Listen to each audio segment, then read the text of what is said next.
사도신경을 신앙고백 드리겠습니다. 나는 전능하신 아버지 하나님 천지의 창조주를 믿습니다. 나는 그의 유일하신 아들 우리 주 예수 그리스도를 믿습니다.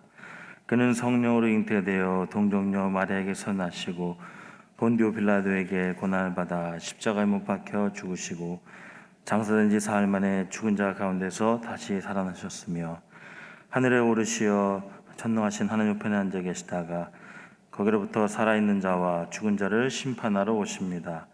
나는 성령을 믿으며 거룩한 공교회와 성도의 교제와 죄를 용서받는 것과 몸의 부활과 영생을 믿습니다. 아멘. 찬송가 299장입니다. 299장.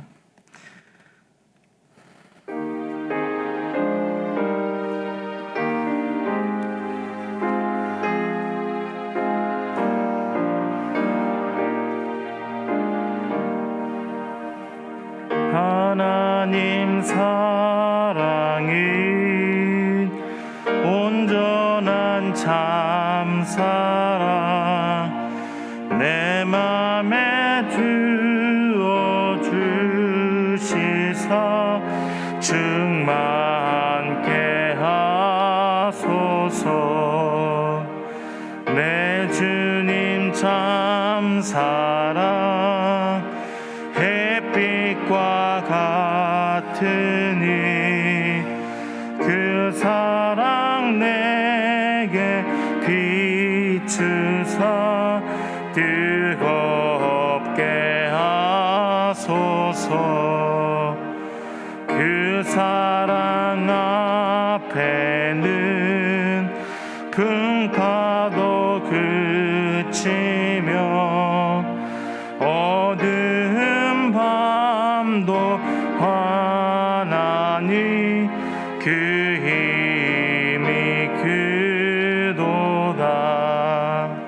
하나님 사랑은 온전한 참 사랑 내 맘과 영에 채우사 그 힘을 주소서. 아멘. 하나님의 말씀 창세기입니다. 창세기 2장 18절에서 25절까지입니다. 창세기 2장 18절에서 25절 구약성경 3페이지에 있습니다. 창세기 2장 18절에서 25절까지 말씀 함께 교독으로 보신 후에 마지막 함께 합독으로 읽겠습니다. 여호와 하나님이 이르시되 사람이 혼자 사는 것이 좋지 아니하니 내가 그를 위하여 돕는 배필을 지으리라 하시니라. 여호와 하나님이 흙으로 각종 들짐승과 공중의 각종 새를 지으시고 아담이 무엇이라고 부르나 보시려고 그것들을 그에게로 이끌어 가시니 아담이 각 생물을 부르는 것이 곧 그 이름이 되었더라. 아담이 모든 가축과 공중의 새와 들의 모든 짐승에게 이름을 주니라. 아담이 돕는 배필이 없으므로 여호와 하나님이 아담을 깊이 잠들게 하시니 잠들매 그가 그 갈빗대 하나를 취하고 살로 대신 채우시고 여호와 하나님이 아담에게서 취하신 그 갈빗대로 여자를 만드시고 그를 아담에게로 이끌어 오시니 아담이 이르되 이는 내 뼈 중에 뼈요 살 중에 살이라.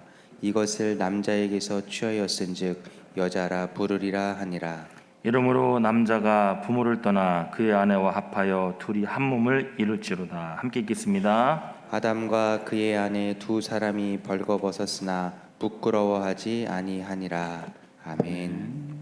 기도하겠습니다. 살아계신 하나님 아버지 은혜를 감사합니다. 지난 간밤에도 저희들을 주님 품 안에서 편히 쉬게 해주시고 또 이 새벽에도 저희들을 주 앞에 불러주심을 감사합니다. 오늘도 저희들에게 새날 주시고 또 생명 주시고 건강 주셨는데 이 한 날도 주님과 더불어 동행하게 하시고 주를 기쁘시게 하는 한 날 되게 해 주옵소서. 이 새벽에도 주님을 사모하오니 말씀과 기도 가운데 저희들을 만나 주시고 주의 성령으로 충만케 하여 주옵소서. 기도의 영을 부어주시며 마땅히 간구할 것들로 기도할 수 있게 하여 주옵소서. 주님께 또 11조 예물 또 감사 1,000번째 구역 예물을 드립니다. 하나님 아버지, 믿음으로 또 순종으로 감사함으로 드리는 예물을 주님께서 기뻐 받으시고 약속하신 하늘의 복과 땅의 복으로 충만하게 채워 주옵소서. 주의 은혜로 종의 가정들을 형통케 해주시며 그 자녀들을 축복하여 주옵소서. 예수님의 이름으로 축복하며 기도하옵나이다. 아멘. 이 새벽에도 주의 은혜와 축복이 함께 하시기를 축원합니다. 창세기에는 하나님께서 세상을 창조하신 얘기가 나오죠. 하나님이 세상을 창조했다는 얘기는 하나님이 세상을 설계했다는 것입니다. 하나님의 어떤 그런 뜻과 계획, 그 지혜를 따라서 하나님께서 세상을 설계하셨고 또 그 설계도대로 움직일 때 세상은 가장 질서 있고 아름답게 움직여지는 것이죠.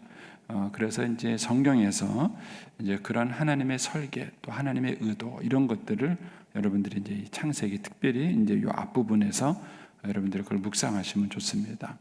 이제 오늘 이제 우리가 읽은 이제 28절에서 이제 25절 말씀에서는 하나님께서 남자와 여자를 지으시고 이제 결혼이라는 제도를 통해서 그들이 살아갈 수 있도록 설계하신 하나님의 설계도가 나오는 내용입니다. 말씀을 묵상하기 전에 이제 이런 질문을 한번 해보겠습니다. 결혼을 왜 하죠? 결혼을 왜 합니까? 여러분 스스로 이제 한번 답변을 해보세요. 결혼을 왜? 남들이 다 하는 거니까 하는 건가요? 요즘 젊은 사람들이 결혼을 안 하려고 하잖아요. 그런데 결혼을 왜 해야 된다고 생각합니까? 애들이 그래요. 뭐 내가 엄마가 원하니까 해야 되느냐? 네가 이 나이 가더라 시집도 안 가니까 내가 창피하잖아. 내가 그럼 엄마 창피하지 말라고 내가 결혼하는 거냐고.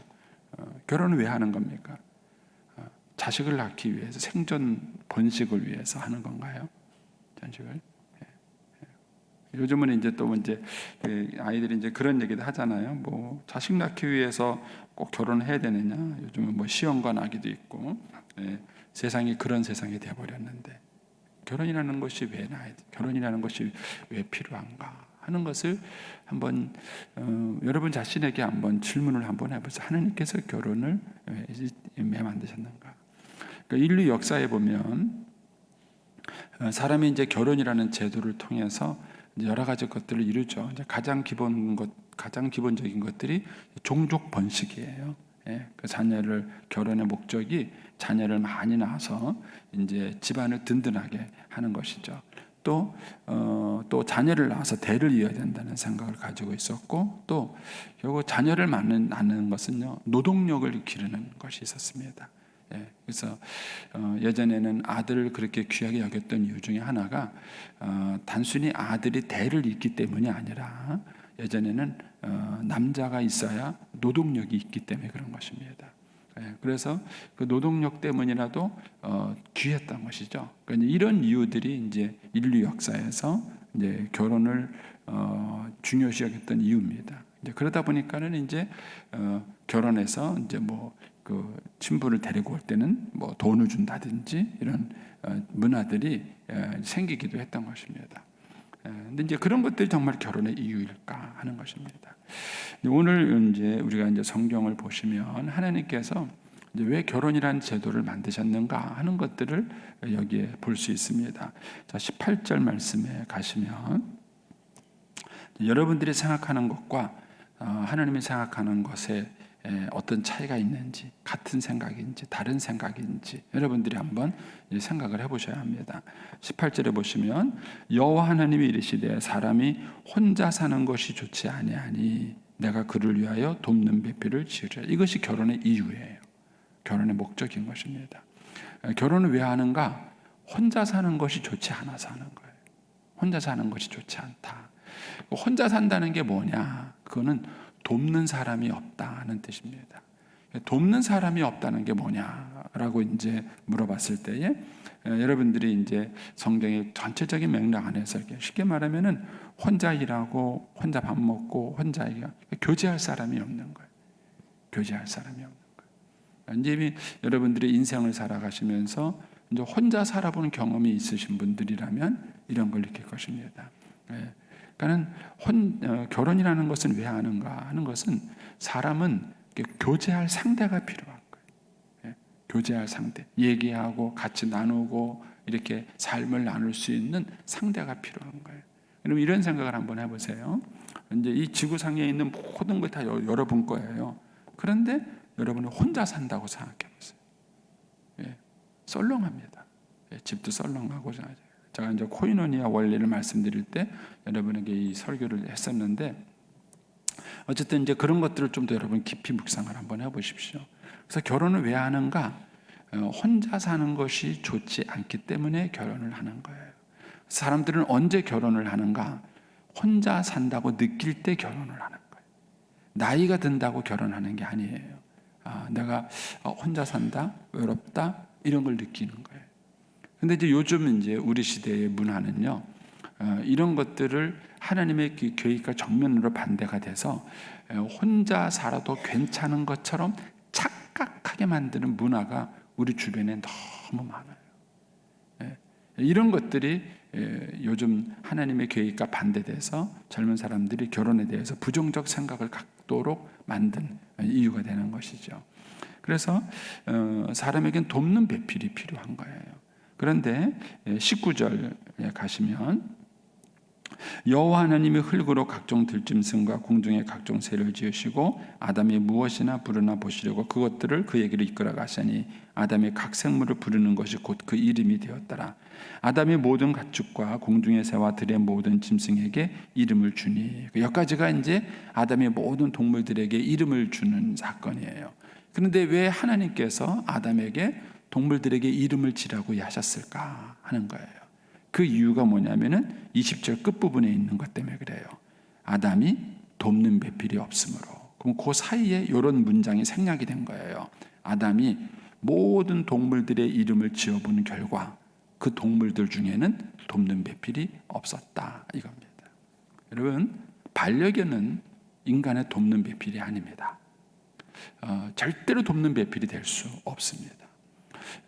저도 이제 개를 좋아하고 개하고 사는 재미가 있어요. 개하고 사는 재미가 있고, 이런 반려견이 있으면은 반려견이든 반려동물이든 하나님께서 인간을 위해서 동물을 만들었기 때문에 그 동물을 보는 재미가 있고 즐거움이 있어요. 특별히 이제 동물들 중에서 반려견이 우리가 반려라는 표현을 쓰는 것은요, 사자는 반려사자라고 안 씁니다. 왜냐하면 키워놓으면 잡아먹어요. 사자가 사람을 잡아먹습니다. 근데 이제 반려라는 단어가 붙는다는 얘기는 그 동물이 사람하고 일정 반응을 하고 교감을 해주기 때문에 그래요. 그러니까 그런 것들이 사람에게 주는 분명한 재미가 있고 즐거움이 있습니다.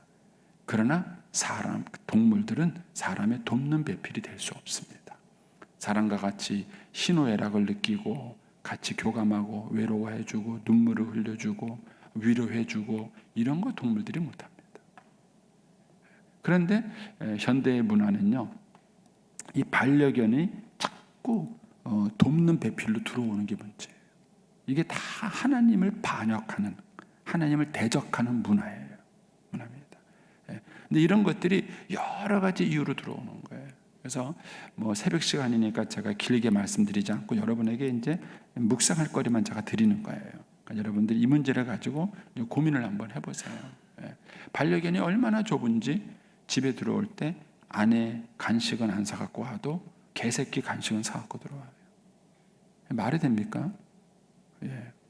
어머니가 아프면 뛰어가지 않는데 개새끼가 아프면 안고 병원에 가요. 이게 말이 되는 얘기입니까?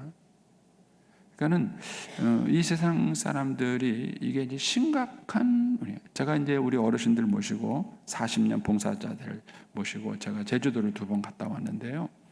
저는 제주도 안내해주는 그 이제 직원들이 안내해줄 때 정말 화가 나요. 얘는 이 아이들이 말이 좀 이상한데, 어쨌든 이 직원들이 어르신들에 대한 배려가 정말 약해요. 그런데 개새끼에 대한 배려는 정말, 제가 자꾸 개새끼에서 미안한데 의도적으로 이렇게 말을 하는 거예요. 반려견이라는 표현보다는 의도적으로 말해요. 그것에 대한 배려는 엄청 해주는 거예요. 그런데 어르신들에 대한 배려가 없어요. 그게 무슨 세상이 그렇게 돌아가는 겁니까? 그러니까 이런 것들은 하나님의 창조의 원리를 벗어나는 인간의 죄성들이에요. 그러니까 동물들은 절대로 사람의 돕는 배필이 될 수 없습니다. 반려견의 위치에 있어야지. 그 정도 위치에 있어야지. 그 이상이 되면은 절대 안 돼요. 그런데 이제는 사람들이 그 위치를 벗어나서 그 이상을 요구하는 게 문제인 거예요. 반려견이 틀렸다는 게 아닙니다. 또 저한테 시비 걸지 마세요.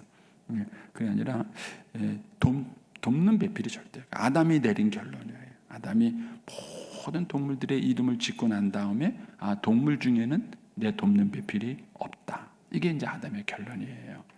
그런데 이제 이거를 자꾸 인간들은 사람을 대신해서 개를 키우면서 그거 갖고 돕는 배필을 삼으려고 한다는 게 이제 문제가 되는 것입니다. 결국 그래서 하나님이 이제 돕는 배필을 만드셨죠. 그래서 21절에서 이제 23절까지 보면은 하나님이 돕는 배필을 만드는 이제 그 과정이 거기에 쭉 얘기가 나오죠. 그렇게 해서 이제 하나님 돕는 배필을 만드시고 난 다음에 이제 24절이 성경에서 말하고 있는 결혼의 원리예요. 그래서 이 남자와 여자가 만나가지고 어떻게 사이좋게 살아갈 수 있는가, 어떻게 돕는 배필로 살아갈 수 있는가. 그러려면은 24절의 원리를 지켜야 돼요. 남자가 부모를 떠나 그 아내와 합하여 둘이 한 몸을 이룰지어다. 여러분들이 이제 이 말씀을 진리로 믿는다면 여러분들의 자녀들에게도 이거를 적용시키셔야 돼요. 적용시키셔야 돼요. 그러니까는 부모들이 실수하는 게 자기의 결혼 생활에서는 이거를 요구하면서 자녀들의 결혼 생활한테는 효라는 원리로 이걸 깨버려요. 그건 결국 자녀들의 결혼 생활을 무너뜨리겠다는 것입니다. 부모가 자녀들의 결혼을 잘 세워주려고 한다 그러면은 이 24절의 원리를 자녀들의 결혼 생활에도 적용을 시켜줘야 됩니다. 그리고 그렇게 할 수 있도록 해줘야 되는 것이죠. 남자가 부모를 떠나 그 아내와 합하여 둘이 한 몸을 이루는 것. 이것이 이제 결혼의 목적이에요. 뭐 설명을 제가 이제 자세히 안 드리는 거 이해하시죠? 네, 그거 다 여러분들이 이제 하시고 그다음에 25절로 이제 가보시면 결국 이것이 이제 결혼의 목적, 돕는 배필이에요. 돕는 배필이 목적이 되는 건데 25절에 가면서 아담과 그 아내 두 사람이 벌거벗었으나 부끄럽지 않다. 이것 때문에 하나님이 돕는 배필을 만드신 거예요. 여러분 돕는 배필이 있다는 얘기는 뭐냐면요, 벌거벗었으나 부끄럽지 않은 관계예요. 즉 있는 모습 그대로 만나는 관계예요. 숨기지 않는 관계예요. 그러니까 어떤 얘기를 해도 편한 관계예요. 조금 더 이제 학문적인 얘기를 하면 마틴 부버라는 분이 그런 얘기를 했어요. 군중 속의 고독이라는 얘기를 했어요. 근데 그 말이 유명한 말이 됐습니다. 왜 유명한 말이 됐느냐 하면은 군중이라는 것은 사람이 많다는 거 아니에요? 근데 사람이 많은데 고독하다는 거예요. 외롭다는 거예요. 왜 외롭죠? 사람이 많은데 왜 외롭죠? 그 이유는 사람들이 가면을 쓰기 때문에 그러는 거예요. 가면을 써서 사람들이 솔직하게 만나지 않는 거예요. 이거를 마틴 부버는 나와 그것의 관계다. 나와 비인격적 관계다. 우리는 많은 사람들을 만나지만 사업상 만나고 무슨 뭐 거래 이유 때문에 만나고 여러 가지 관계 때문에 만나는 거예요. 그런데 그렇게 만나는 것은요, 있는 모습 그대로 만나는 게 아닌 거예요. 상대방에게 자기를 만나기 위해서 뭔가 겉으로 쓰고 있는 꺼풀이 있는 거예요. 가면이 있는 것입니다. 근데 그 가면을 쓰고 사람을 만나는 한 사람은 행복하지가 않은 거예요. 왜냐하면 그 사람이 나를 모르는 거예요. 나를 모르는 거예요. 그러니까 내가 어떤 사람을 만나서 진짜 사랑을 나누고 교제를 하려고 그런다면은 내가 그 사람한테 내 모습을 있는 모습 그대로 보여야죠. 근데 이제 현대는요, 이것이 얼마나 잘못됐느냐면은 결혼을 하면서까지도 거짓말을 해요. 결혼을 하면서까지도 자기의 이력을 거짓말하고 가정을 거짓말하고 속이고 들어가요. 이거는 망하겠다는 뜻이에요. 결혼은 적어도 행복하려고 한다 그러면 있는 모습 그대로를 보여줄 수 있어야 돼요. 있는 모습 그대로를 보여주고 그런 나를 상대방이 사랑한다면 결혼하는 거예요. 근데 있는 모습 그대로를 보여줬는데 난 그건 불편하다 그러면은 애초부터 결혼하지 말아야죠. 그런데 어떻게든 결혼하겠다는 욕심이 있어서 그런저런 걸 다 숨기고 결혼을 하는 거예요. 결국은 그 결혼이 행복할 수 없어요. 그러니까는 나중에 가서 뭐 사네 못 사네 막 이제 그런 얘기가 나오는 것입니다. 그러니까는 애초부터 숨겨서는 안 되는 거예요. 근데 현대인들은 가면을 쓰는 명수예요. 가면을 쓰. 그러니까는 끊임없는 가면을 쓰고 누구를 만나니까 행복하죠. 근데 내일 이제 묵상하겠지만은 아담과 하와가 죄를 짓자마자 제일 먼저 한 일이 뭐예요? 무화과 나무 잎을 엮고 옷을 만든 거예요. 아니 어제까지 다 벗고 있다가 갑자기 오늘 왜 옷을 만들어 입어요? 이거는 뭔가를 숨기기 시작한 거예요. 숨기기 시작한 것이죠. 그러니까 행복한 결혼이 되면은 어떤 결과가 나오는가? 부부가 서로를 있는 모습 그대로 받아주는 거예요. 그러니까는 벌거벗으면 부끄럽지. 내가 친정집 얘기, 어떤 얘기를 다 해도 남편한테 부끄럽지 않고, 그것 때문에 남편한테 자존심 상하지 않고, 기분 나쁘지 않고, 이런 얘기를 남편한테 다 할 수 있어야 돼요. 그런데 친정집 얘기 잘못 얘기했다가 남편한테 흠 잡힐까봐, 괜히 자존심 상할까봐, 무슨 일이 생길까봐 남편한테 할 말과 안 할 말을 구분해요. 구분해서 그걸 속여요. 그리고 남편 몰래 또 친정집 도와준다고 또 돈 벌고 해요. 그러면 그렇게 결혼 생활을 해가지고는 결혼이 행복할 수 없는 거예요. 남편도 마찬가지예요. 남편도 자신의 모습을 있는 모습 그대로 이제 아내한테 보여줄 수 있어야 되는데 자존심 때문에 숨겨요. 얘기를 하지 않아요. 외로워도 외롭다 그러지 않아요. 힘들어도 힘들다 그러지 않아요. 그리고 자기 모습을 숨기고 아내를 대하는 거예요. 그러니까 결코 그 결혼 생활에 안정감이라는 것이 있을 수 없습니다. 그러니까는 하나님이 우리에게 돕는 배필을 준 것은 그 사람에게 도움을 받으라는 얘기예요. 나도 도움을 주라는 얘기예요. 그러니까 부부는 서로 도움을 받고 도움을 주는 이런 관계가 돼야 행복한 관계예요. 그런데 부부가 서로 돕고 돕지 않는다면, 돕고 돕는 게 없다면, 자 보세요. 제가 어제도 그런 말씀을 드렸지만은 저희 어머님은 저를 굉장히 사랑하셨어요. 그런데 인간이 영과 혼과 육으로 지어진 존재라는 걸 몰랐어요. 그러니까는 어머님은 저를 사랑하시는데 육만 사랑하신 거예요. 배고프지? 어디 아프지 않냐? 그래가지고 열심히 밥 해주고 뭐 좋은 거 사 먹이고 막 그랬는데요. 제 마음을 몰랐어요. 내 마음을 너무 아프게 했어요. 그러니까는 육신은 사랑했는데 혼은 사랑할 줄 몰랐던 것이죠. 부부도 마찬가지예요. 부부가 서로 돕는 관계를 살아간다면은 육적인 것만 돕는 게 아니에요. 정신적인 것도 도와야죠. 외로운지 또 힘든지 또 두려운지 쓸쓸한지 뭐 삶이 얼마나 의미가 있는지 그런 것들을 도와야 될 거 아니에요. 아내가 외로울 때 누가 옆에 있어야 됩니까? 남편이 옆에 있어야 되지 않겠습니까? 그런데 뭐 배떼지가 불러가지고 남편이 돈을 안 벌어오냐, 집이 없냐, 자식이 없냐, 네가 배떼지가 불러서 이런 얘기를 왜 하세요? 아내가 외롭다는 것을 못 느끼는 거예요. 외롭다면 옆에 있어줘야죠. 영적인 것도 마찬가지입니다. 진정한 부부라면 배우자의 신앙과 믿음을 세워줘야 합니다. 그 믿음을 격려해요. 그래서 남편들에게 이런 질문을 제가 하고 싶은 거예요. 육아 때문에 힘들다고 막 그러는 사람들한테 제가 이제 그런 얘기를 하는 거예요. 애를 키우는 아내가 기도할 시간이 있는지 물어봐 생각해 봤냐? 애를 키우는 아내가 성경 볼 시간이 있는지 생각해 봤냐 이거예요. 하등의 고민을 안 해요. 애만 잘 키우면 되는 줄 알아요.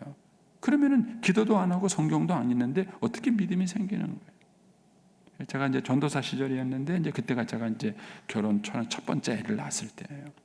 근데 제 아내를 가만히 보니까 예배를 못 드리는 거예요. 이 애가요 가만히 안 있어요. 조그만 애가 막 걷기 시작하니까는요, 저희 집 큰 애가 걷기 시작하니까는요, 막 예배 시간에 가만히 있질 않는 거예요. 그러니까는 몇 분 간격으로 일어나고 막 그러는 거예요.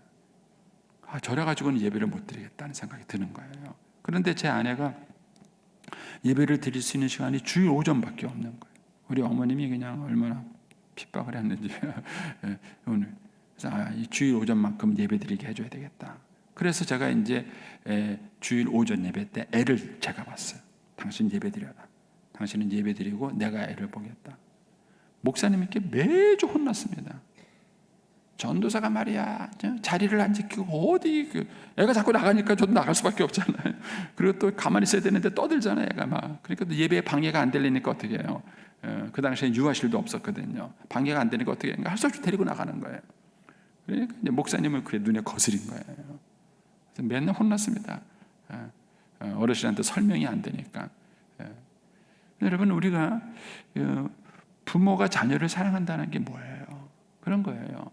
육적인 것만 사랑하는 것이냐, 정말 혼적인 것도 사랑하고 영적인 것도 사랑한다면 그 시어머니가 그런 경험이 있어야 될 거 아닙니까? 먼저 인생을 살아보고 자식을 키워보는 경험이 있다면 시어머니가 느껴야 될 거 아니에요. 아, 우리 며느리가 예배드릴 시간이 있는가, 하나님을 만날 시간이 있는가.